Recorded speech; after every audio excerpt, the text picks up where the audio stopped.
10, 9, 8, 7, 6, 5, 4, 3, 2, 1, 0.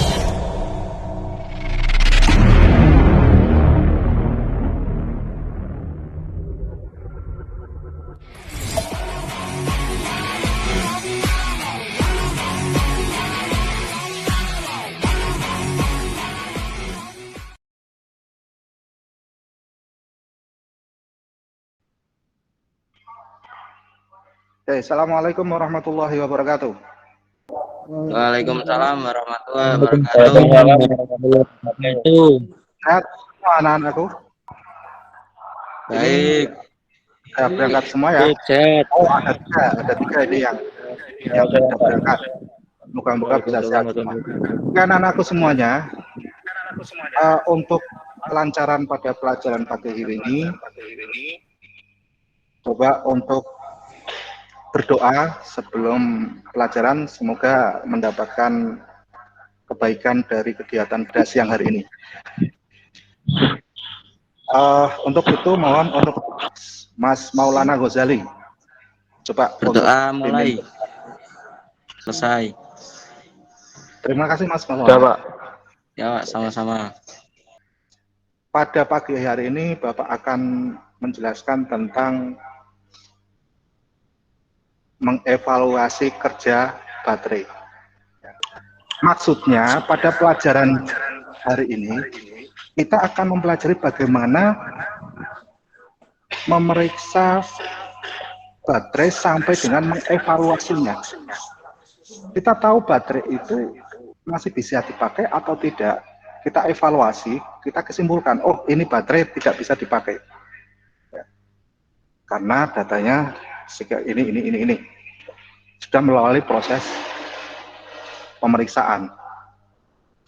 Nah, coba Anda bayangkan, ketika kita punya mobil kemudian masuk ke bengkel, kemudian mobil tersebut secara tiba-tiba diganti baterai tanpa alasan. Tiba-tiba mobil mengganti baterai tanpa alasan. Kira-kira bagaimana anak-anak? Kita akan marah pastinya. Loh, baterai belum 1 tahun, kenapa baterai harus diganti? Nah, kalau mekanik yang benar harus melakukan evaluasi dulu tentang baterai itu. Coba Bapak mau tanya, jika tegangan baterai itu drop, ya, tegangan baterai drop, kira-kira jika dipasang di mobil, itu bagaimana? Apa yang terjadi jika baterai itu drop? Mas Lutfi? Tidak bisa di start. Oke, bagus. Nah, terima kasih jawabannya. Nah, anak-anak sekalian, salah satu kendala jika baterai itu mengalami drop tegangan itu adalah baterai tidak bisa men-starter kendaraan. Salah satunya, masih banyak lagi. Ya, Mas Nahar, jika berat jenis air kurang dari spesifikasinya, maka apa yang harus kita lakukan? Harus dicas, Pak. Ya? Harus dicas. Harus dicas. Bagus. Ya. Oke. Ya, Nah, tujuan pembelajarannya pada siang hari ini yaitu menyajikan data evaluasi kerja baterai yang melebihi tegangan beban tanpa beban, tegangan dengan beban, dan kebocoran arus sesuai hasil pemeriksaan dengan jujur. Nah, nanti kamu harus memeriksa, kemudian datanya disajikan dengan jujur. Nah, yang kedua, tujuan pembelajaran adalah membuat kesimpulan berdasarkan data evaluasi kerja baterai sesuai buku pedoman reparasi yang digunakan di dunia industri dengan komunikatif. Nah, setelah periksa hasilnya, kita cocokkan dengan buku manualnya. Oh, ini tidak sesuai dengan standar. Kemudian dibuat kesimpulan, oh ini baterai tidak bisa dipakai lagi. Oh, ini baterai masih bisa dipakai, tapi dengan harus dicas. Itu anak-anakku.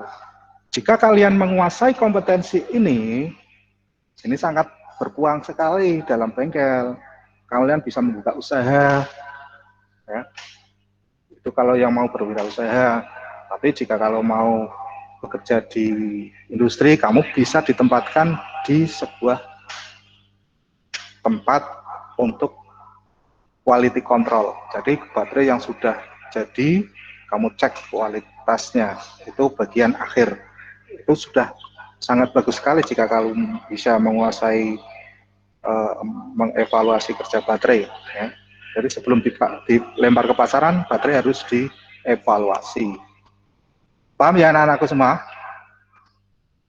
Nah, nanti, Paham, Pak. Paham. jadi nanti, kalau ini secara pengetahuan kalian harus menguasai itu. Menyajikan data evaluasi, membuat kesimpulan. Nah, nanti semoga saja ini corona ini berakhir sehingga kita bisa bertatap muka. Nah, kita bisa melalui latihan kita bisa melakukan pemeriksaan baterai. Ya, kita cek baterai. Tapi nanti kita akan demonstrasikan bagaimana memeriksa tegangan baterai tanpa beban dan dengan beban. Ya. Saya simulasikan nantinya, sudah saya siapkan alat-alatnya.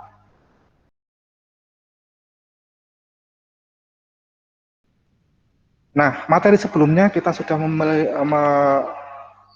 melaksanakan pembelajaran, sudah tahu pembelian baterai bagaimana. Kemarin sudah kita pelajari bagaimana memeriksa berat air elektrolit, bagaimana memeriksa tegangan baterai, memeriksa katup tutup ventilasi pada tutup baterai dan lain sebagainya. Ya. Kita sudah mempelajari sehingga ketika mempelajari pada pagi hari ini mungkin kita tidak kesulitan. Yang kedua, mendiagnosis kerusakan baterai. Kita sudah tahu, oh ini baterai yang rusak itu karena tadi seperti Mas Nahar sampaikan tidak bisa untuk starter. Ya. Oh ini lampunya redup ketika mesin hidup, ketika mesin mati kemudian lampu dihidupkan. Nah, so. Oh ini klaksonnya tidak bunyi kenceng ketika mesin mati. Gitu. Kita sudah tahu tadi ya. Kita masuk ke materi. Yang pertama adalah indikator kelayakan baterai. Namun sebelum masuk ke materi ini, coba Anda buka pada Google Classroom.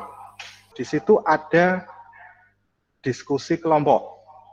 Ya, di situ ada diskusi kelompok.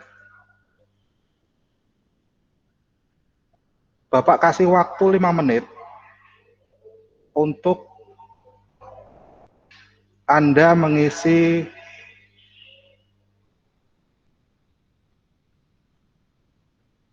forum diskusi di kelas ini. Silakan tulis ide-ide kalian, analisa kalian di Google Classroom. Nanti setelah tertulis semuanya, ketua kelompok untuk bisa membuat kesimpulannya. Nomor 3. Iya, Pak. Siapa yang mewakili? Ya, Pak, udah, Pak. Mas Vicky. Ya, Pak. Oke, Mas Vicky, silakan. Hasil diskusinya. Karena tegangan baterai panas akibat pengisian. Semuanya dibacakan. Nggak usah saya bilang terus-terus. Oh iya, Pak. Overcharger. Terus Sekarang, kesimpulannya baterai akan panas jika pengisian melebihi batas spesifikasinya. Akibatnya baterai panas, air elektrolit dapat menguap dan bodi dapat menggelembung. Oke, terima kasih. Mas Vicky, matikan mic-nya biar tidak mengganggu. Yang tahu namanya siapa? Bayu, Mas Bayu. Bayu Kusuma namanya. Namanya apa? Siapa? Yang keras lagi. Multitester, Pak.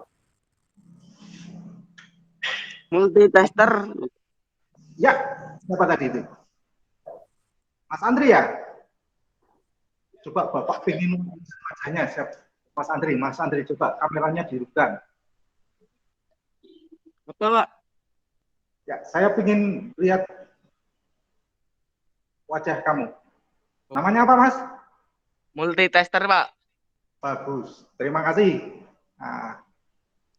Nah, untuk memeriksa tegangan baterai, kalian letakkan selektor, ini namanya selektornya. Kalian lihat ya, harus diposisikan pada 50 DC volt. Jangan lupa ya, 50 DC volt.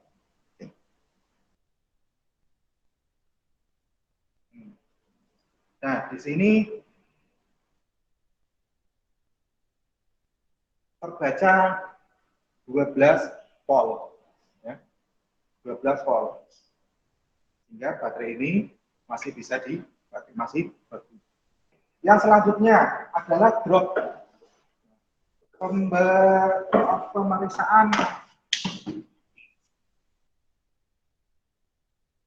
baterai dengan tegangan. Ini namanya baterai load tester. Bisa kelihatan, nah? Mas Arifin bisa lihat ya. Kita coba untuk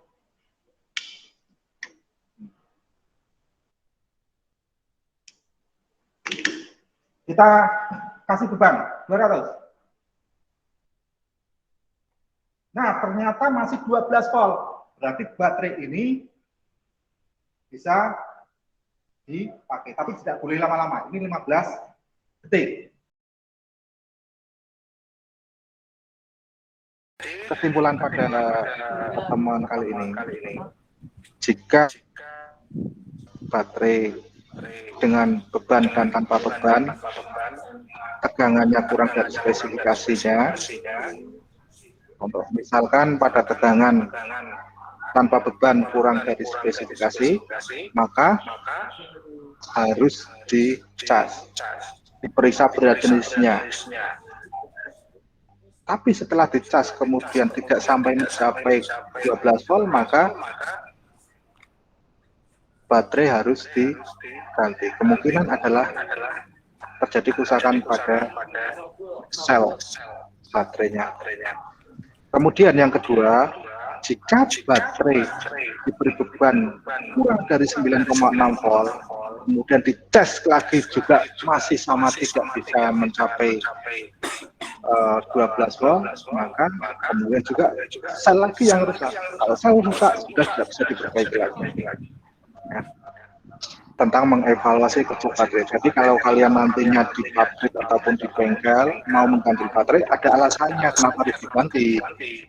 Jangan sampai membuat pelanggan marah gara-gara kita semena-mena mengganti baterai tanpa prosedur yang benar. Pada pertemuan yang akan datang, kita akan praktekkan, semoga saja bisa bertatap muka. Kita akan memeriksa tegangan baterai tanpa beban dan pemeriksaan tegangan baterai dengan beban. Maka jaga kesehatan, jangan sampai drop. Semoga saja ini juga sudah zona hijau, kita bisa bertatap muka melakukan praktikum di bengkel. Anak usia kalian, terima kasih untuk pada kegiatan pagi. Minta tolong salah satu bisa memimpin berdoa. Mungkin Mas Nahar nih, Ya, Pak. Mas Nahar, bisa dibantu untuk memimpin doa penutup. Siap gerak, berdoa mulai. Amin. Amin. Oke, terima kasih. Sampai ketemu lagi di pembelajaran yang akan datang. Jangan lupa tetap jaga kesehatan, pakai masker, jangan berkerumun. Tidak usah jalan-jalan keluar, sementara di rumah saja sampai wabah COVID-19 ini selesai, ataupun nanti mungkin dengan adanya kegiatan pemerintah yang baru, akan new normal.